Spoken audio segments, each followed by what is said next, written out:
Dans le royaume de Crystalia, niché entre des montagnes enneigées et des forêts enchantées, vivait une jeune princesse nommée Céleste. Elle avait 15 ans, des cheveux noirs comme la nuit et des yeux verts qui brillaient de curiosité.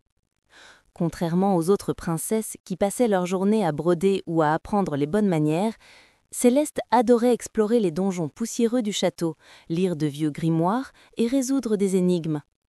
Son père, le roi Édouard, disait souvent en riant qu'elle aurait été une excellente détective plutôt qu'une princesse. Un matin d'hiver, alors que la première neige tombait doucement sur le royaume, un mystérieux marchand vêtu d'une cape sombre arriva au palais. Il se présentait comme maître Corvus, un collectionneur d'objets rares venant de contrées lointaines. Il demanda une audience avec le roi et déploya devant lui des trésors extraordinaires. Des épices parfumées, des tissus scintillants, des pierres précieuses de toutes les couleurs. Mais l'objet qui attira immédiatement l'attention de tous fut un magnifique collier composé de 7 perles lumineuses, chacune d'une teinte différente de l'arc-en-ciel.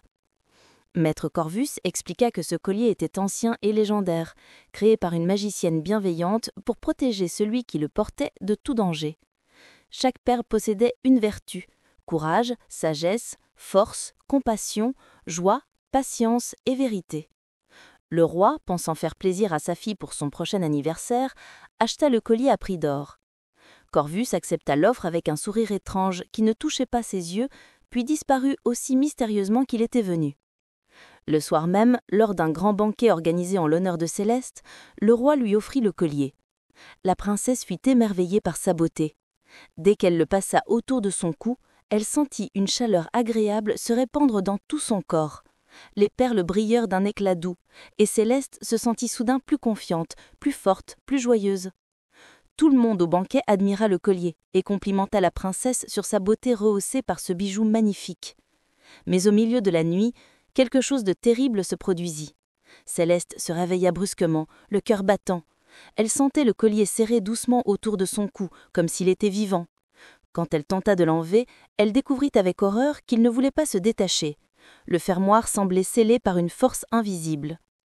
Plus inquiétante encore, la perle rouge du courage commençait à perdre sa couleur, devenant grise et terne. Au matin, Céleste constata qu'elle avait changé. Elle, qui était si courageuse, se surprit à avoir peur de son propre chien, à trembler devant l'idée de descendre les escaliers, à refuser de sortir de sa chambre. Le collier lui volait son courage. Paniquée, elle appela sa dame de compagnie, Mathilde, une jeune femme intelligente qui était aussi sa meilleure amie.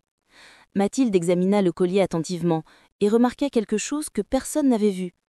De minuscules inscriptions gravées à l'intérieur de chaque perle, écrites dans une langue ancienne. Grâce à ses connaissances en langue oubliée, elle déchiffra le message. 7 vertus données, 7 vertus volées. Une par jour jusqu'à ce que l'âme soit vidée. Seul celui qui retrouve le voleur et lui pardonne peut briser le sortilège. C'était un piège. Le collier n'était pas un cadeau protecteur, mais une malédiction déguisée. Il allait voler chaque jour une des qualités de Céleste jusqu'à ce qu'elle devienne une coquille vide, sans personnalité ni âme.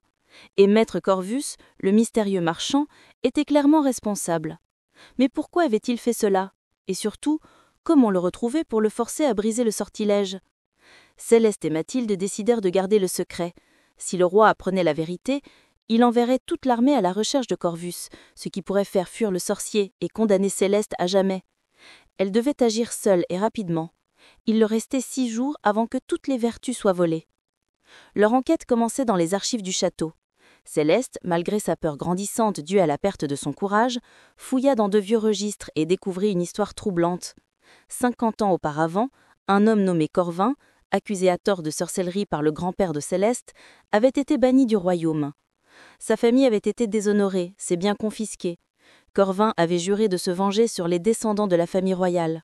Maître Corvus était certainement ce même homme ou son fils, venu accomplir sa vengeance. Le 2e jour, la perle orange, de la sagesse, devint grise. Céleste commençait à avoir du mal à réfléchir clairement, à prendre des décisions simples.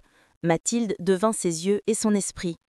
Ensemble, elles interrogèrent discrètement les marchands du royaume et apprirent que Corvus avait été vu près de la forêt des Murmures, un endroit que tout le monde évitait parce qu'on disait qu'elle était hantée.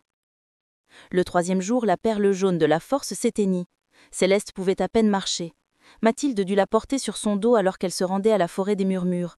Le voyage fut épuisant, mais l'amitié entre les deux jeunes femmes les poussa à continuer. Dans la forêt, elles trouvèrent une cabane cachée derrière des ronces épaisses.